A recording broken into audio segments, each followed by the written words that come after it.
Following my previous video regarding everything we know so far about Gears of War 6, here are some of my multiplayer desires of things I want to see in Gears 6.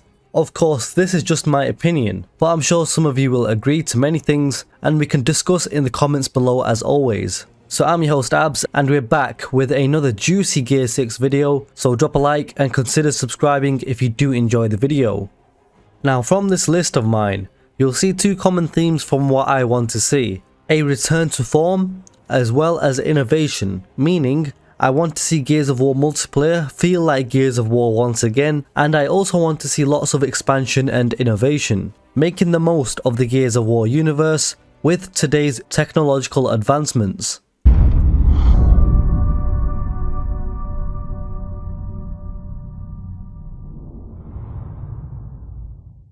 So in Gears of War 3, Epic Games launched a new mode which was called Beast Mode, where we were finally able to play as the deadly, unique locust creatures for the first time, fighting against AI cog soldiers. This mode was very well received and loved by many. 2 years later, in Gears of War Judgment, Epic Games took Beast Mode one step further by turning it into Overrun. This was where one team would play as the locust monsters, and one team would play as the cog. This mode was also very well received, but didn't really reach the same amount of popularity as Beast Mode. This was because Gears of War Judgment was clouded with other issues at the time, and therefore Gears of War had really fallen off the gaming map. So, with over 10 years since we've seen Overrun, why not try an Overrun 2.0 mode in Gears of War 6, where we can play as the Locust, Lambent and Swarm factions against the cog. But I would call it 2.0 because I'd want it to be bigger, badder and better with today's technological capabilities.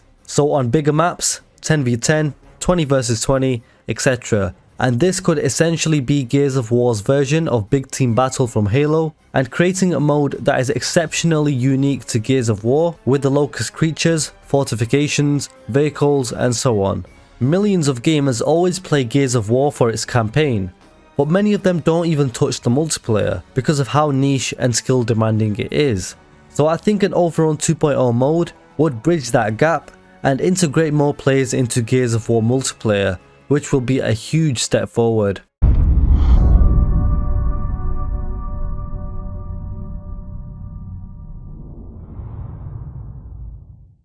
Horde Mode has been a staple of Gears of War games since its introduction in Gears of War 2. So what made this mode so unique as well as Overrun and Beast Mode? Well, the locust creatures. The locust creatures that you would fight, wave after wave, and then the Lambent monstrosities that were introduced in Gears of War 3.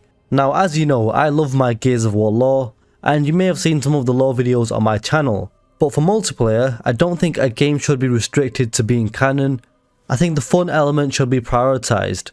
So what I would propose is for the next Horde mode to add every enemy in Horde history to its roster and really go all out with it. I would also like to see an option where it doesn't just have to be 5 players anymore. Why not have a 10 player option too on a bigger map where even locust bosses like General Ram and the Tempest attack you?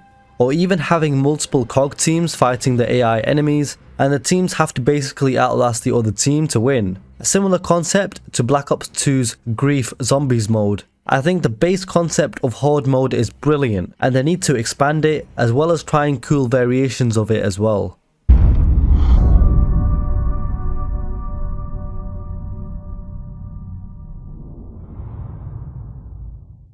When it comes to recent years for Gears of War, I think the methods of attaining cosmetics, characters and skins has been met with controversy.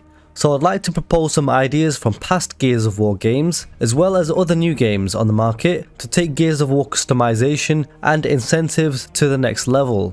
So the first way would be to unlock some characters from your progression in the campaign, as well as from attaining certain levels in multiplayer. This is very similar to how it was done in Gears of War 3, non-time based incentives to keep gamers hooked. But when it comes to unlocking characters, I believe it's a given that fan favourites like Delta Squad and the Carmines should be in the base game without unlocking, as Gears fans do have a strong connection to their favourite characters. So they shouldn't make the same mistake as Gears 5's launch by releasing with minimal characters. The second way to improve customization would be to implement progressive customization. Now this involves unlockable styles or stages, that can be changed at any time once unlocked via the locker tab. We've seen this concept work very well for games like Fortnite, so I'm wondering how Gears could implement this as well. So for Gear 6 this could work where you start off with a base character like the Locust Grenadier. Then as you complete challenges and as you earn stars or XP, you unlock the next stages of the character. So the Grenadier Elite and the Flame Grenadier, the Savage Grenadier and even the Savage Grenadier Elite. These skins would all be at different stages and you can switch back between them as you go. And the third way is in-depth customization. So for over 10 years, Gears of War has focused on character skins and weapon skins when it comes to customization, but there are also ways for players to go more in depth and tailor their online characters to their desires. From different armor sets, different helmets for Cog and Locust, different armor colors and so on. And if Overrun 2.0 ever does make it into the game, I'm wondering if you could have unique skins for the different Locust creatures as well. That would be very cool.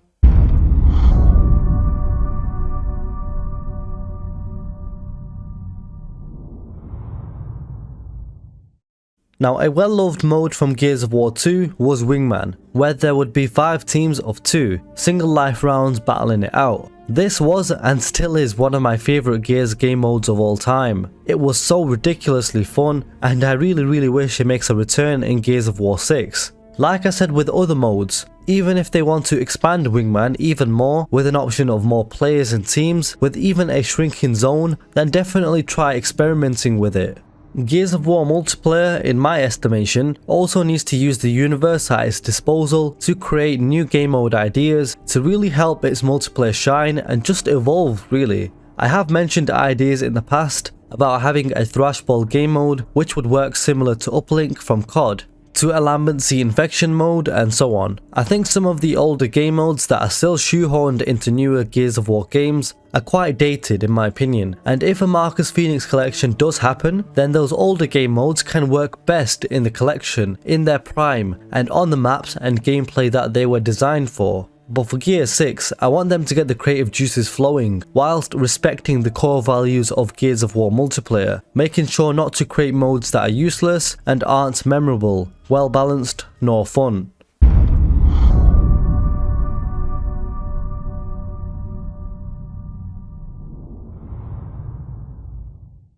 The Gears of War community are quite split when it comes to the tuning and some of the gameplay mechanics due to the franchise having different multiplayer iterations over the years. Throughout Gears 5's game cycle, and even previous Gears of War games, too much time was spent trying to balance the Nasher shotgun and the intertwining mechanics of the movement and so on that go hand in hand with the weapon tuning. I think they need to figure out a direction and stick to it. Grow a backbone and go with the direction that is best for the legacy players, as well as perhaps making it more accessible to grow the franchise's player base once again. One solution could be by removing wall cancelling to make it more accessible. I don't know, I'm not a developer, so I don't know the solution. But for me personally, I did enjoy Gears multiplayer most when there was a higher skill ceiling, because that's just the integrity of Gears of War multiplayer. I prefer games that are harder to master and be good at. And I don't like how most video games nowadays want to hold players' hands. I think Gears 5's multiplayer has been perhaps the easiest multiplayer ever, so for me personally I do prefer a higher skill ceiling. I think Gears' traditional multiplayer can afford to be more niche if Horde is innovated further, as well as introducing modes like Overrun 2.0 that aren't the traditional Nasher shotgun and wall bouncing and strafing fights. This gives more options for plenty of players, old and new.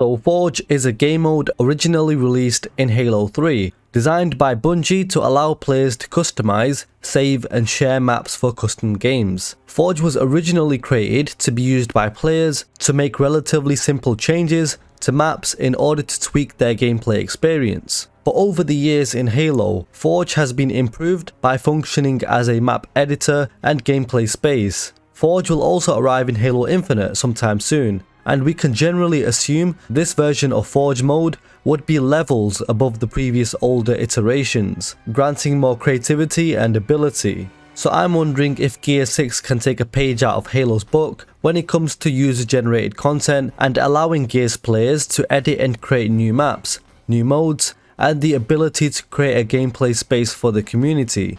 It's a shame that Gears 5's map editor was scaled back because of the issues surrounding the game, but a Gears Forge mode would improve the longevity of the game tenfold and will allow for more content and longevity of the Gears of War community. So that's my Gears 6 multiplayer wishlist. I didn't want to get into all of the intricacies and finer details such as maps, classic Omen health, active reloads and so on, as we've spoken about that so much in the past year. But let me know in the comments, what do you think of my list? And whether you agree or disagree, let's discuss below. Drop a like and subscribe if you did enjoy the video. I'm your host Abz, and I'll catch you next time.